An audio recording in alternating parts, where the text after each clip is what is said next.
iginagalang ng mga panauhin sa tanghalan sa pangunguna ng ating minamahal na tagamasid Pamporo, Ginang Divina J. Flores.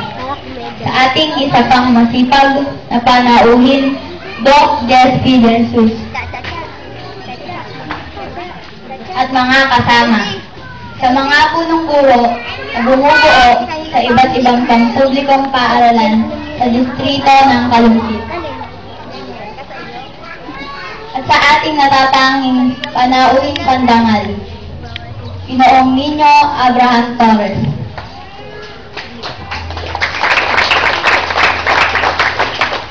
Sa mga minamahal naming mga magulang, mga kapag-aral na magsisipagtapos, at sa lahat ng mga naririto na makikihati sa aming kasiyahan.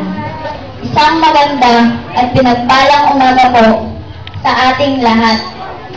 Ang pagtatapos po, at tulad ng madalas nating naririnig, ay isang paghakbang tungo sa isang hagdang matarik.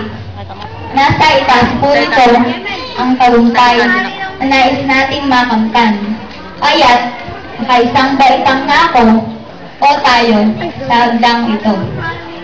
Ito rin daw po ay pagtatapos o pagsasara ng isang yugto ng buhay at pagbubukas ng bagong pahina na punong-puno ng bagong hamon at pag-asa.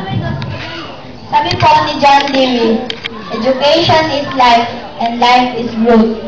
Ibig pong sabihin, ang buhay natin ay dapat na buhay na may laging pagkaunawa o pagkatuto, at ito po ang magdadala sa atin sa paglago. Ngunit, ang pag-aaral po ay parang pagsali sa isang paligsahang takbuhan. Hindi po ito panandalian lamang, ngunit pangmatagalan.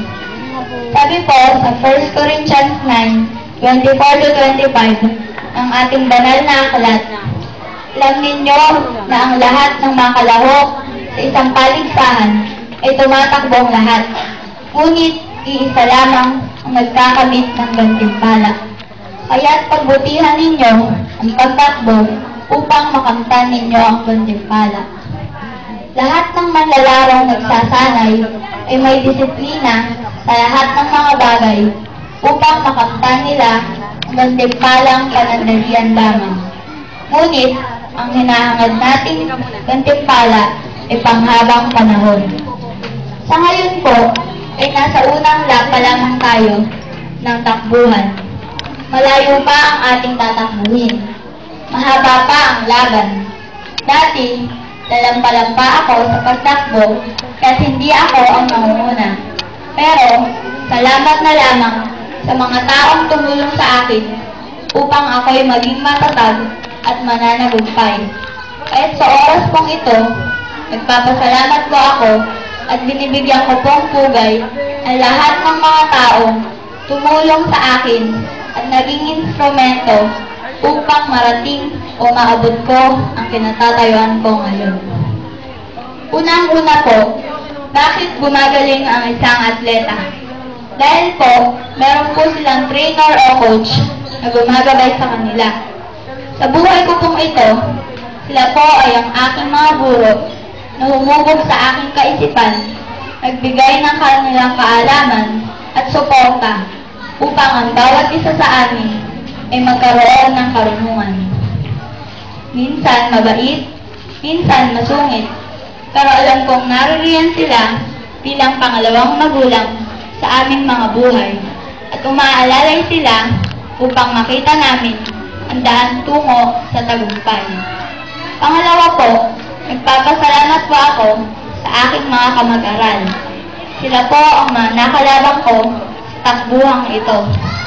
Dati, di ko kayo matalo, pero dahil home stretch na, binilisan ko pa. Ayan, naungusan ko rin kayong lahat. Pero salamat din sa inyong lahat dahil naging masaya at naging makulay ang mga taong ko dito sa ating minamahal na paaralan, Balite Elementary School. Lagi tayong may kulitan, may tawanan, at syempre, may mga nakaka-insting mga moments. Pero di ba ang saya?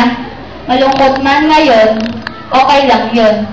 Magkakakita-kita tayo sa susunod na lap at galingan pa natin upang mapalapit tayo sa tagumpay. Pangatlo po, nagpapasalamat po ako sa aking mga magulang at mga mahal sa buhay. Bilang isang atleta, sina Mami at Daddy ang aking PA o personal assistant na gumagabay sa akin. Lahat ng pangailangan ko, inaayos nila. Ano man ang aking gawin, saan man ako magpunta, ay matiyaga silang nasuporta. Walang labanan sa aking buhay na lumayo at umalis sila sa aking tabi. Lagi nilang inuuna ang aking kapakanan. Ginagawa nila ang lahat para sa akin at para sa aking mga kapatid. Mami, Daddy, para sa inyo po ang mga medalyang ito. Gagalingan ko pa po lalo sa aking pag-aaral bilang sukuli sa lahat ng mga ginagawa niyo sa akin. At higit sa lahat, nagpapasalamat po ako sa ating Panginoong Jesus. Kung hindi dahil sa kanyang pahintulot, ay wala po ako rito. Sabi po ng Panginoon, humanap ka at ikay makakatagpo. Kumatok ka at ikay pagbubuksan. Ginawa ko po ito sa aking buhay at ako po'y tinagol ng Panginoon. Napakabuti po niya sa akin at sa aking pamilya. Kaya't pagbutihan ninyo ang pagdakbo at galingan pa natin.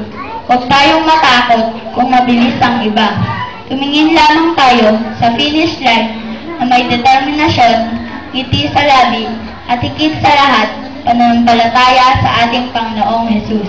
Sigurado, tayo ang magwawagi. Muli, isang magandang araw at pagpalain po tayo ng ating Panginoon.